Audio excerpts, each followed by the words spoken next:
Clean Greens Living, broadcasted here live on Rainier Avenue Radio. It is your host, Queen Bree, in the building. How is everyone doing today? It is a beautiful day. It is summer. Oh my gosh, we have been having beautiful, beautiful summer days. I'm so excited. I need to go shopping for some shorts. Actually, you know what? I just love shopping. Anyways, welcome to the show today. I'm excited to be here. I had a wonderful weekend. For those of you who did not remember, we had our season opening this weekend. Shout out to Giggles, shout out to Tyrone, shout out to DJ Guy. They came, they brought the music, they brought the fun arts, what am I trying to say? Face painting. I got face paint, I got henna. I danced with my son. I didn't post it, but I will post it later. But I was dancing around with my son. It is just so fun.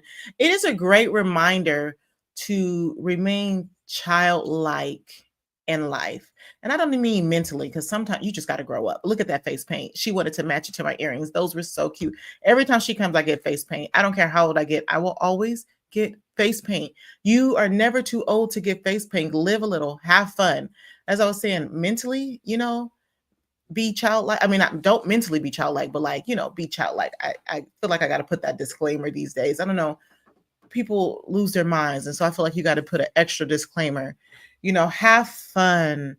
Let your hair down. Enjoy yourself. And that is what we did at the season opener. We danced. We had good food. Shout out to Chef Tay. Your greens were amazing. I didn't get the salad because I was running around making sure everything was okay. But I did get to sample those greens. Everyone loved the food. Everyone had a good time.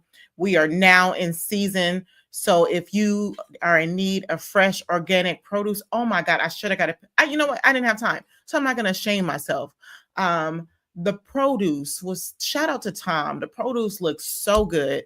That salad was crisp. I cannot wait to make me some greens.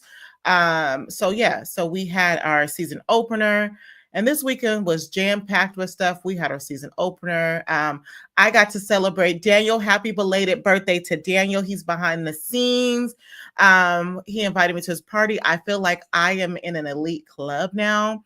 And we learned how to do origami. One of his friends, shout out to Nikkei, who taught us how to make organic flowers. Okay, look. This video is Daniel opening his gifts. I feel like he's welcome to Club 40. And everyone needs this pack of icy hot, Tums, Advil, because your body just starts doing some weird random things as an adult. You just can't eat how you want to eat. So shout out to Daniel. Thank you for inviting me. I had so much fun meeting new people, meeting your friends. It's so funny, Coriel. I was getting my nails done this weekend and I seen somebody didn't know them in the shop, but they had the shirt and I want to know what it said. And Coriel's like, you just be talking to everybody. And I do. It's weird because I don't like meeting new people, but I do like meeting new people. And I'm just learning, even talking to my new friends, Nikkei and Dash, we talk about how you need community. And how else do you get community if you don't speak to people? We are so used to wanting to be by ourselves and do things by ourselves, but you need community to help lift you up, build you up. And so I love meeting new people now, coming to places. I go to these places by myself and met 2 new friends. We talked, learned how to look. I even brought it in and Nikkei gave me a gift. I forgot what this is called. I know y'all know what it is. And one day I'm going to learn how to make this one day. Now, I think I may have mastered the butterfly. We'll see. I got to order me some origami papers. Look at this. It's so cool. I never had I used to tell myself I couldn't do something and I couldn't learn something as a child, but now as an adult, I'm like, I could do anything I want to be. I do anything I want to do. And so now that I have that mindset, I literally can do anything I want to do and be whoever I want to be. So message right then and there. As we were doing this weekend, I learned, because I was super duper tired, tired, but I did make time for rest. And I just want to say, you guys, we got to make time for rest. We got to make time to take care of ourselves. I would like to give myself an update and a pat on the back because your girl been taking care of herself, okay?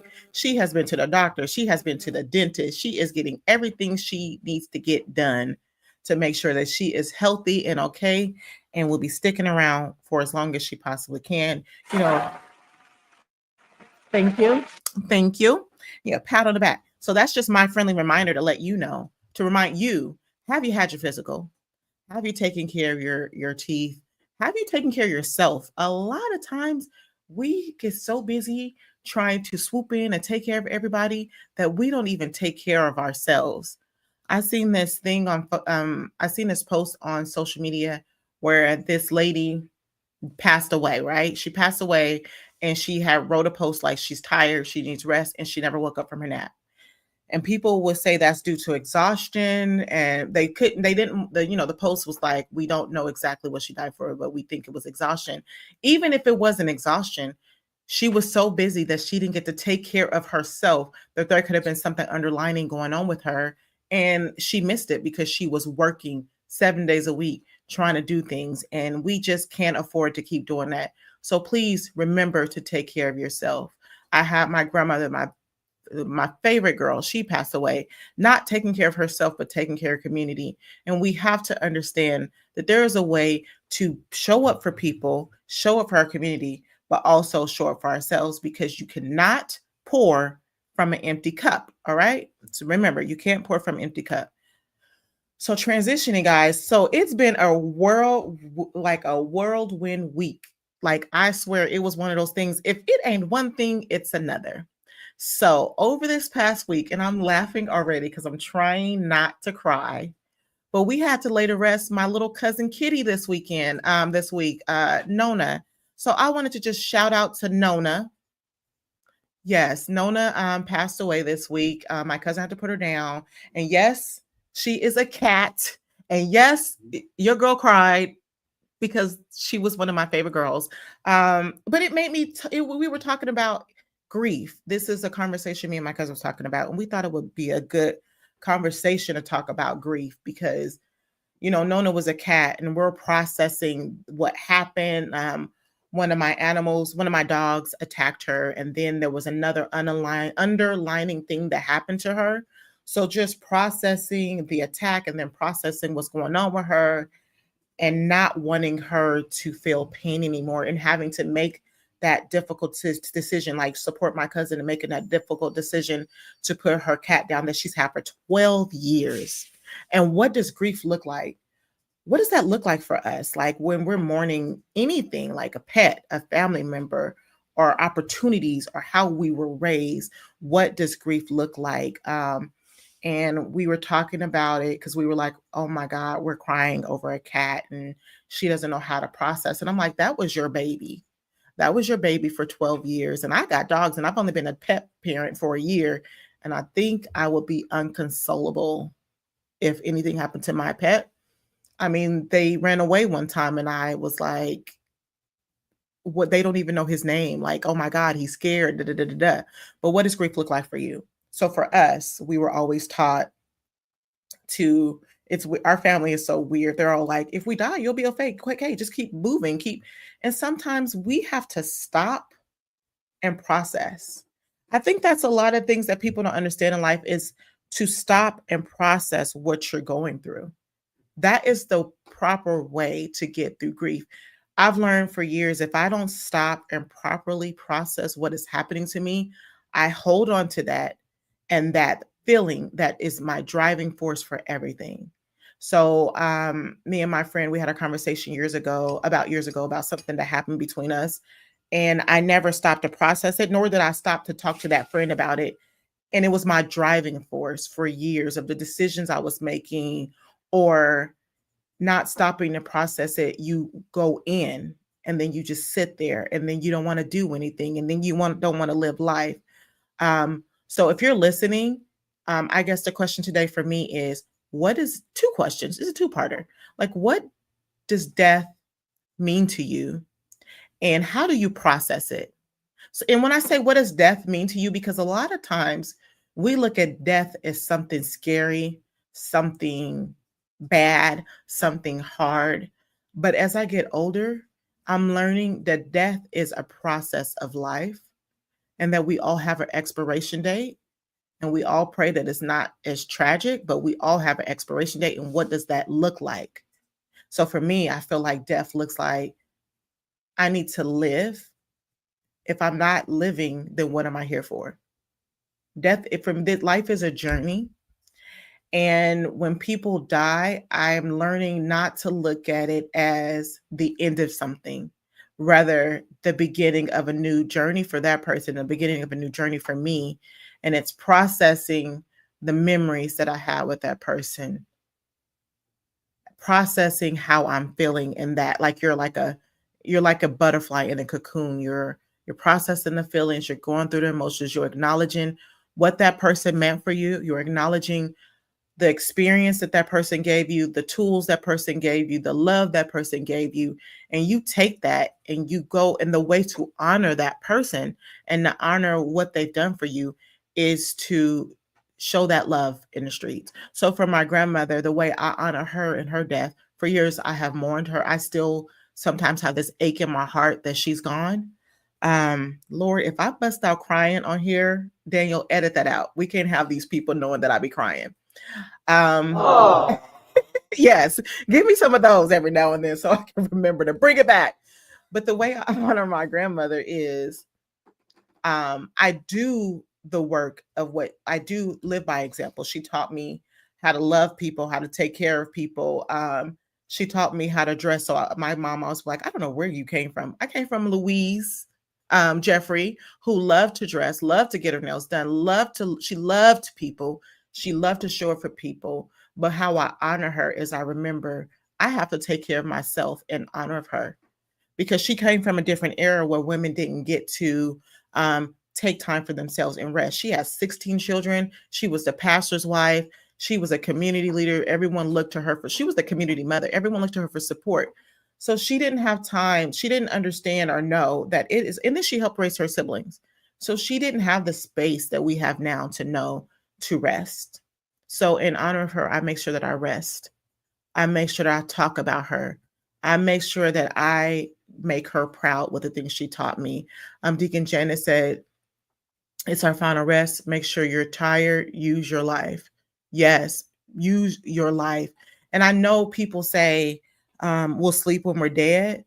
That's not what Deacon Janet is saying. That just reminding me, people be like, oh, I'll sleep when I'm dead. No, you need to rest now. The best way to honor yourself so that you can have a full life and you can leave a legacy. And legacy is not always financial. A legacy is how you move in people's lives. A legacy is how you move in your children's life. And you want to make sure that you are up front and center and well rested so that you can live the life, the full life that you were meant to be. So another way, so processing grief is acknowledging it, talking about it, and it is okay to cry, even if you're mourning the loss, because this is also grief. Losing an opportunity, like me and my cousin was talking about, losing an opportunity that you really wanted is grief. How you were raised, like, reconciling how you were raised. There's nothing you can do about it. You have to continue to move on as an adult. That's grief. You have to process it. You have to talk about it. And remember, you know what? Talking to a family member this weekend about a situation they were going through, and I recognized as I was listening, everything's a learning experience for me these days. When the person was talking about their situation with another person, they were villainizing that person. And I had to stop that person in the middle of it and say, you're villainizing someone, but you made a decision based off of you and how you felt. That had nothing to do with the person. And we have to recognize when we're talking about a situation in our lives and we're grieving it and we're processing it, try not to villainize anybody, because we are all humans in this human experience and we're trying to figure it out. And when we make a decision based off of something that doesn't work for us, it doesn't mean that that other person is a villain. And I say that with myself, like I used to feel like people were abandoning me, right? And then one of my friends was like, no one's abandoning you. You abandon people. And when I thought about it and I processed it, it wasn't necessarily that I was abandoning people, but I was removing myself from a space that I didn't want to be in, that wasn't working for me. But in the process, I was villainizing people, saying that they were leaving me when I was leaving from the situation. Yes, Deacon Janet, leave the world a better place. That's what we want to do, is leave the world a better place. And when you're processing grief, it looks different for everybody. Don't let anyone to tell you that your grief is crazy. If you're crying over a broken nail, I mean, I'm gonna tell you to pull it together after a week, but I'm gonna let you process that broken nail for a minute, okay? If you're just tuning in, you're tuning into Clean Greens Living, broadcasting here live on Rainier Avenue Radio. It is your host, Queen Bree, and we are just talking about grief. What does that look like for you, and how do you process it? The way I used to process it was ignore it. Like, yes, it hurts, but life happens. Let me move forward. Let me keep going. And that didn't work out so well for me. So now it's like, we got to stop. We got to acknowledge how we feel. We got to acknowledge why we feel this way. What is the word that most people probably hate is you have to think, what is coming up for me in this moment? So when my cousin lost her cat, I just was like, I don't know if you understand that animals are living human beings. They have feelings. They think, they know. I swear, my dog be looking at me like they want to say something. I told him, I was like, it looks like you want to speak, but don't, because I'll be scared. But it looks like they're human beings. So when my cousin is processing her grief over her cat, shoot, when I'm processing the grief over the little kitty cat, because I love the cat. Ever since I've known her, she's been a sweet cat. She walks up to you. She wants to pet you. When you're laughing because she did not play no mess. If you did not pet her the right way, she let you know you were not petting her the right way. I had to mess around and find out.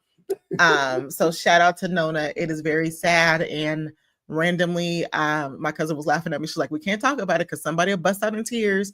And it's like, I will, because that was a living being. And it was sad to see her go, but we're happy that she's resting. So processing your grief, talking about it, creating a routine, writing out your feelings, taking a walk, getting in nature, community, building community, and memorizing, I can't even talk, remembering them.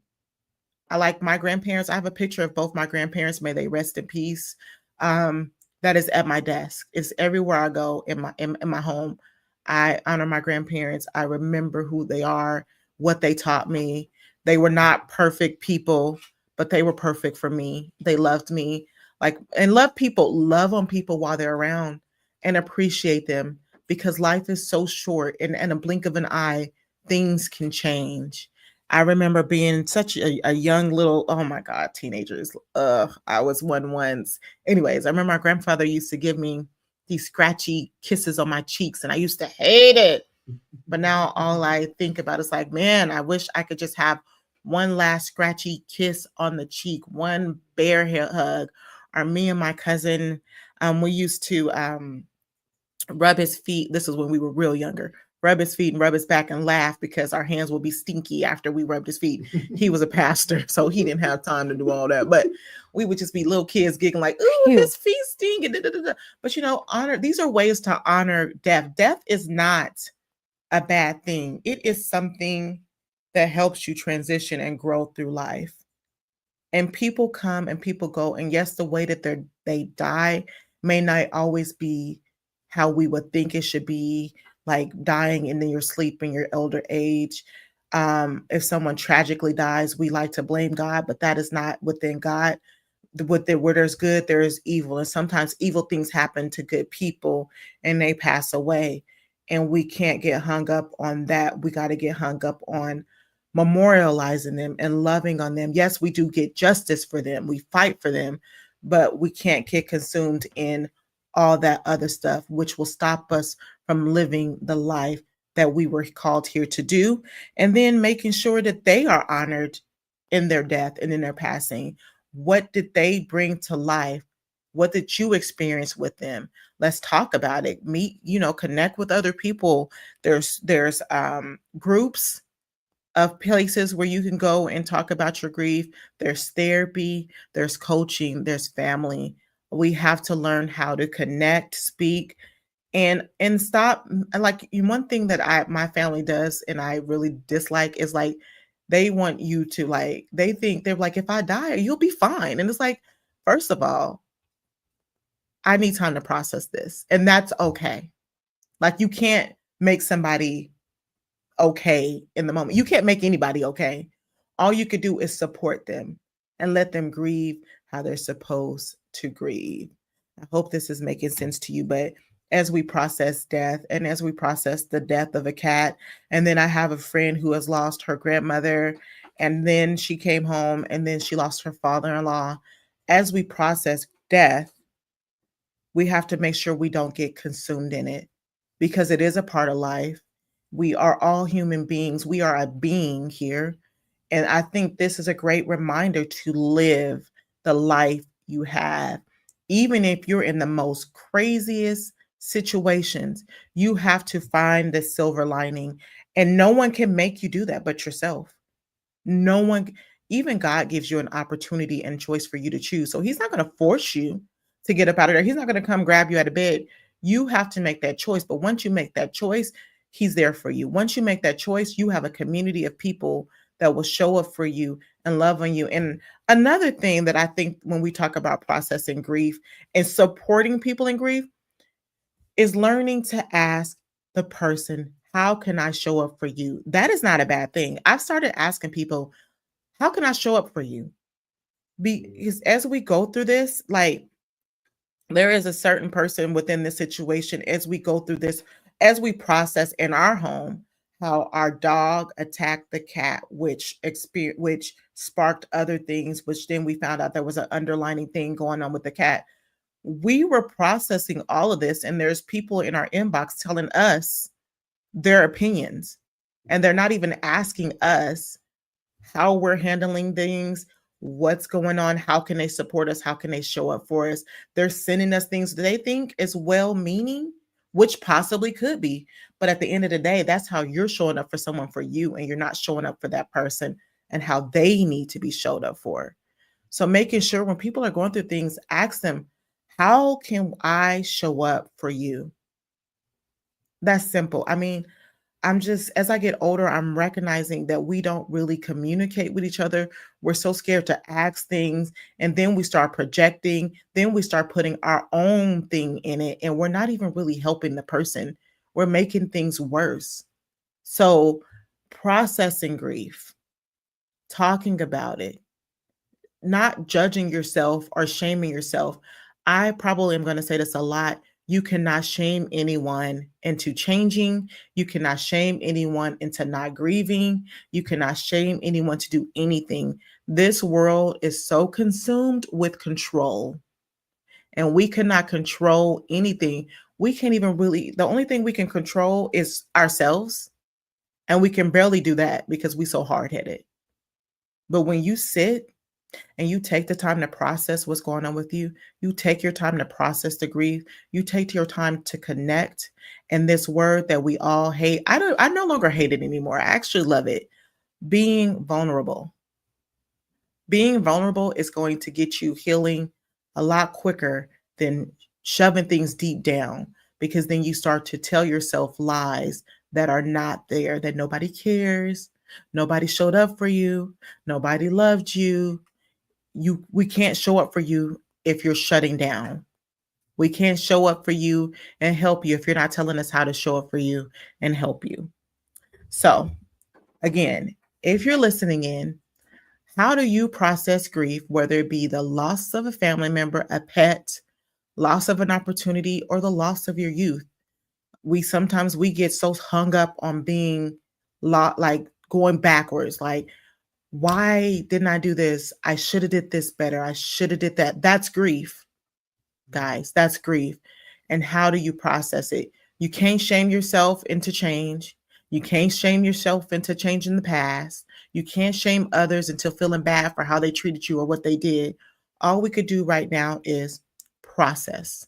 If you leave here with one thing, remember to process your feelings, process your thoughts. Self-regulation. I seen this thing today, and it's like self-regulation is your first step to making changes in your life. You got to change your nervous system.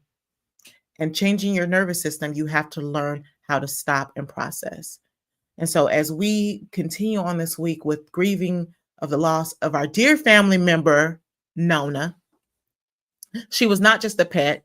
She was the house cousin. She was the house auntie. She kept us all in line. I like to say she was the queen of the house because she had me in check. Okay. It's like when she came, you knew to pet her. When she gave you a look, you knew not to do something. I think I could have left Nona babysitting my children because she had us all in line, and she will never be forgotten, and she will always be talked about, and we appreciate her, and we love her. And as my cousin and as my best friend, and as there was somebody else who lost something. I'm so sorry, I forgot who they were, but people are losing people all around us, and I am praying for them.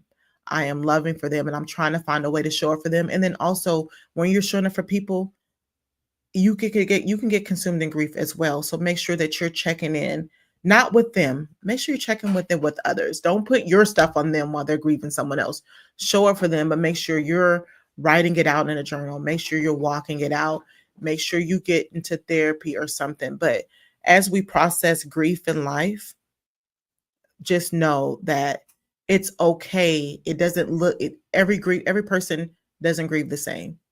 And don't let anyone shame you into doing anything that you're not ready for yet.